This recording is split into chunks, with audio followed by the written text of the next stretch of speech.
Oh, fuck. Hey, the semester is finally over. What's up? It's the Culture Detective here investigating your favorite movies. So, right now it is 5 a.m. in the morning. I haven't slept.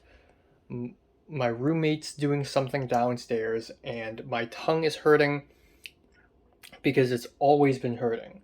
So, perfect time for me to talk about a film that I've been planning to watch for the last week, but I keep postponing it every single day because I keep running out of time and I keep having other things to do, such as doing my final exams and writing my final papers, aka my final exams. And that film is Do Not Expect Too Much from the End of the World, or in Romanian, here we go. Nu aștepta prea mult de la sfârșitul lumii, and it is a film written and directed by Radu Jude. So, yeah, probably my favorite movie title of 2024. And it is a film that I've been wanting to watch for like half a year. I've been planning to watch for such a long time, and I keep postponing it and postponing it and postponing blah, blah, blah, until like I finally finished watching it yesterday, and I couldn't find this film anywhere other than a movie. And so I had a free movie account, a trial. I made one so that I could watch this film. Now, prior to going, first of all, this is like the first Romanian film I've ever watched. Yes, I haven't seen 4 weeks, 3 weeks and 2 days. I haven't seen that film. This is the first Romanian film I've seen. And from the trailer and the clip I've seen from this film, the very hilarious Uwe Boll clip did not prepare me for how slow and meandering this film is going to be. I honestly thought it was going to be a cheeky, fun, lowbrow comedy like Triangle of Sadness. I know it's like nearly 3 hours long, but I was expecting a lot of entertaining, weird shit to happen. But no, this is a freaking slow burn. So beware, guys. Don't go into this film thinking it's going to be some crazy comedy. It's not. It is a slow burn, and it tells a story of our main character, Angela, who is a PA working for a media production company, trying to find the perfect candidate to film a work safety video. I generally don't know. Every time I film something, something's going on outside, no matter what time it is. So Angela is trying to find the perfect candidate to interview to film a work safety video. And it's supposed to be a video where the person talks about how they are neglected, they're overworked, they're tired, they're exploited.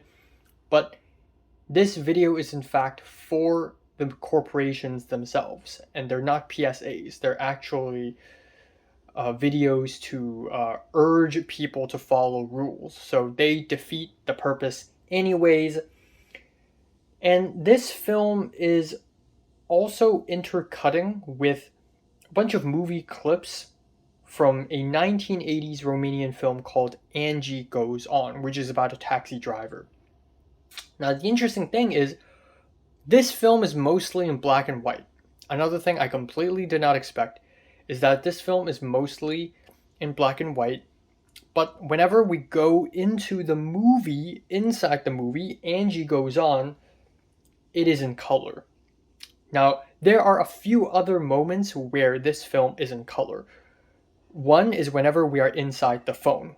So throughout the whole film, Angela films herself like what I am doing right now, with a silly face filter on her, and she plays Bobica, and she says the most ridiculous, out there, wild, what the hell is going on outside thing, vulgar, fuck shit, piss, sex, balls you could ever hear from her mouth. And those clips are in color. TikToks are in color. Silly videos on the monitor is in color. there are also photos and they're in color. But real life is not in color, which is normally, it shouldn't it be the opposite? Like, real life is real, it should be in color, while fake things are fake and they shouldn't be in color. Radu Yude uses color here to in order to tell us, hey, artificial world is even more colorful than the real world at this point because everything we know is fucking fake. We live in a post-capitalist hellscape, and nothing rings truer than the fact that I'm living in LA right now, the epicenter of it all. Now, not only that, but a good chunk of the movie is just Angela driving around the city of Bucharest and just talking to a bunch of random people. So the plot is very meandering. There is no immediate conflict, and it goes on and on and on, almost documentary style.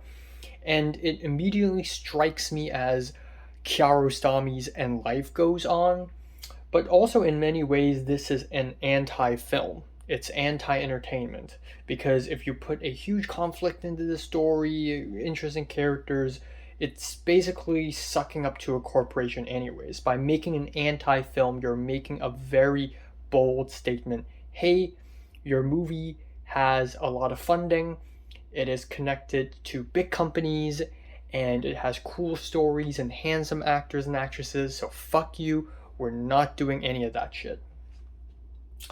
So, it's a film defiantly against capitalism, corporations, commodification, etc., etc., etc. At the same time, it is very up to date with modern affairs. Queen Elizabeth's death, Andrew Tate, fucking COVID. There's also so many points in the film where the characters discuss death. The death of Anthony Bourdain, Jean-Luc Godard, Goethe, and ultimately ties into the main title of the film. Do not expect too much from the end of the world. What is the end of the world? In this case, it's not the sun turning into a red giant or a black hole consuming Earth or a civil war. The end of the world in a capitalist sense, or in an artificial sense, in the sense that we human beings have lost all meaning in social connections to the point where nothing we do in real life is real. Filming a video about work safety turns out to be a video in service for exploiting workers anyways. Or, the ironic fact that Angela had to overwork herself so that she could film a video about work safety. But what she's doing is not safe at all. She's being overworked. I mean, come on. There is xenophobia, there's sexism, there's consumerism, and it runs rampant to the point where, again, nothing we know is real. People acting nice, people acting friendly, people making deals, everything's fucking fake. There is a story in the film about a guy who is about to shoot a porno with a woman, but he can't get his thing up, so he watches porn on his phone. So what's fake is more real than the real. That is the apocalypse that the title describes. So this apocalypse continues when Radu Yude decides to include a 4-minute completely silent photo sequence of a bunch of grave crosses beside a highway, and each grave cross represents a death due to a road accident, which is, again, very morbid. Totally did not expect after watching the trailer. And the last shot of the film lasted for 40 minutes long, and we are essentially in the climax of the film where Angela has finally found the perfect candidate to film this work safety video. Him and his family are stuck at this one spot for 40 minutes or more, being forced to tell a story again and again and again, one take after another take after another take, to the point where his story is reduced down to nothing but fakeness, and the director and other people in the crew keeps making changes, and it starts raining and everything's fucking bullshit, and everything's fake. Even something that's supposed to be genuine reduced to nothing.